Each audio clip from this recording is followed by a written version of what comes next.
Hi, Troy Smoika from Great Day on the Water Guide Service. Thanks for watching this episode of Fishing and Hunting in the North Country.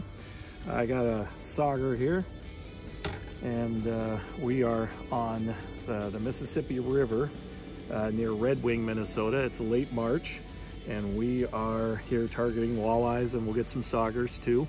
We'll talk more about the specifics of the location that we're looking on the rivers, the techniques we're using, the baits, the rods and reels, all that as we go along. But stay with us for more late March, early spring walleye and sauger fishing on the mighty Mississippi. All right, where do you want them? There's my friend Bill, our family friend Bill, with our first fish of the morning. That didn't take long, about a 17-inch eye there. How do you hit that, Bill? Well, it's just heavy. Just a little heavy when you lift it? All right, well, it's cold this morning, but if we're already getting them this morning, it's only going to get better as it warms up here. Good start. All right, good start there. Yeah, good job with the net, Parker. And we got my dad Nate here too, so we got a fun crew in the boat. We'll have fun no matter what with this crew. Hey, got a walleye there. I'm gonna measure him. Walleyes have to be 15 inches here on the Mississippi. And you gotta put back everything that's between 20 and 27. So I don't think he's gonna make 15. I think about 14 and a half. So we'll let him go. And while you're on there, I'll just show you what we're using. It's cold here this morning, so it's been a little slow this morning. So we're just using slow drifting, trying to keep the jig as vertical as we can. I've got a rattling jig here. We've got another jig with a propeller down, another jig with a blade down. You can see left the head of the minnow on there. We're just threading a minnow on there the long way with the jig and just trying to keep it just a little bit downstream of us, slowing our drift using the Balmont trolling motor to keep the boat drifting just a little slower than the jig is, so we keep the jig downstream just a little bit. They're not very aggressive yet. I just lifted the jig a little, and there was a little too much weight there, and I set the hook and got him. So we'll keep chipping away here. We got a pink down, we got a chartreuse down, we got a white down. So we'll try different colors, some with rattles, some with spinner blades on them. Try to get a little vibration and thump down there for the fish. Hey there. This guy hammered it. I think we're maybe going to start getting more aggressive, but that is a big Mississippi River sauger there. This stretch of the river grows some of the biggest saugers that I have ever seen. This stretch by Red Wing of the Mississippi, that's a 17-inch sauger there. And he hit it pretty good. He actually, I felt him thunk it and take it, not just lifting and there's too much weight. So they're maybe as the weather, we're figuring as the water temp warms, the weather warms, that they'll get going a little better here. And that's a nice one there.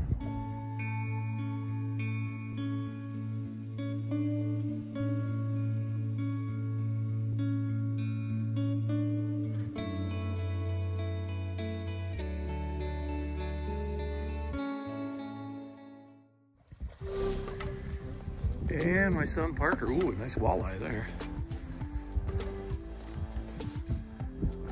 We're starting to pick up a pattern here, the pink jig. A pink jig with a rattle in it. Seems to be a little bit of a pattern here.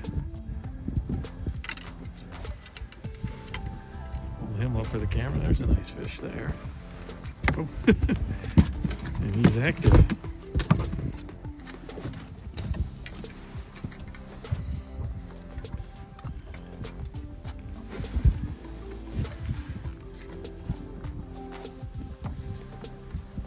Got a measure on him. I think he might make it.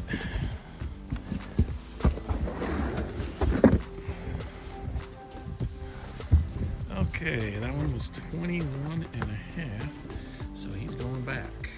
Everything 20 to 27 has to go back on the river here. Nice fish. Just jump on the net there.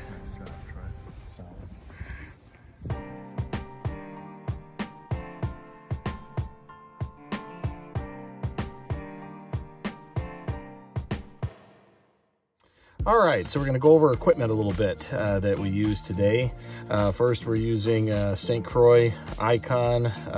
We had a St. Croix, a couple of these, and a St. Croix Premier, 6 foot, one 6 foot, and a couple of 6 foot 3 inch, medium power, fast tip rods. We got that coupled with a, this is a Pfluger President spinning reel, and we have it spooled with 8-pound test Berkeley Fireline, and the rod, a shorter rod like that for more control, to keep a bait vertical. When you're vertical fishing jigs, you might want a little longer rod if you're pitching jigs, but for vertical fishing, it keeps the bait right straight down below you. You get a good hook set. This is a great, my favorite spinning reel. And the braid puts up less resistance in the water, so the current doesn't catch it and carry it as much. It's much thinner. You can get away with a little bit lighter jig. And then very abrasion resistant and very sensitive, so you can feel the second a fish thunks that bait, or if you hit a rock or a piece of wood, a snag, you can feel it the second you touch it, so you can snap it out of there before it gets buried. I can't stress that, being able to use that braid for that. I can't stress that enough. What we had tied at the end, well, this one turned out to be the winner, and this is a 3/8 ounce rattling jig in pink color. It's got a rattle chamber here, but whites and chartreuses are a great thing to use. This is a chartreuse whistler jig with that spinner. Here we've got a rattle chamber added to that's a 1/2 ounce there, back down to a 3/8 ounce here. Pink and chartreuse is good, pink and white. This is a river jig. This is a jig that swims a little, doesn't resist the current quite as much, with that teardrop shape head as a round head jig. So just depending how strong the current is, most of the time you're probably gonna be using 3/8 or a 1/2. In real low current, you could even get down to a 1/4 ounce if you're not too deep. But rattles and the spinners are a good thing to attract fish. If fish get good and aggressive, you can drop down. You can see how thin that bait is. It swims nice down in the current. This is a rip and wrap, a number 6 rip and wrap. This color is good. This color is good. Again, bright colors to show up in the dirtier water. And you can vertical fish a jig and wrap just like you would through the ice as well. Keeping it vertical down there. This swims through the current pretty nice. Thump it up and down. Got chartreuse and orange colors, again, are the way to go, or even a silver.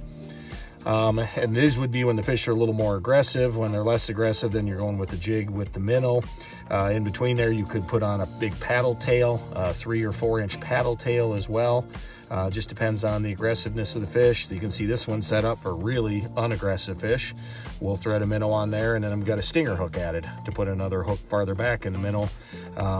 If it happens, and we started using these because we missed some bites and brought in a jig with the head of the minnow left on the hook, the rest of the minnow bit off.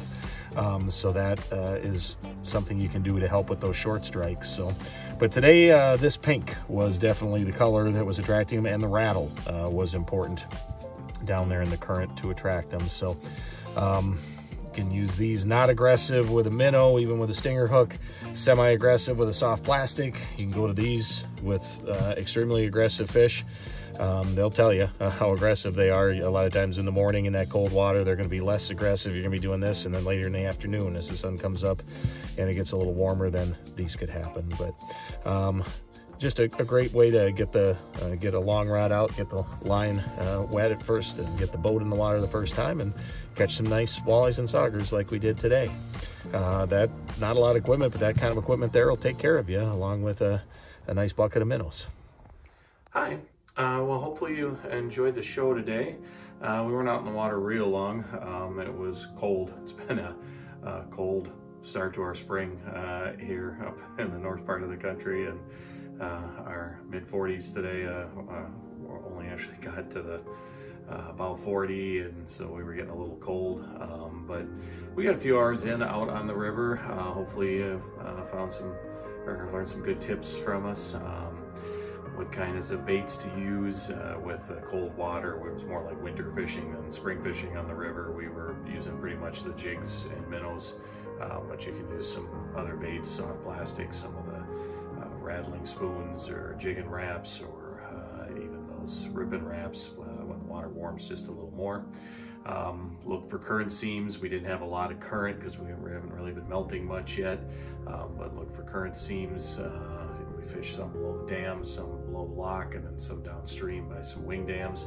Just look for spots where there's less current. You get some eddies, you get wing dam blocking current, or even some deeper holes.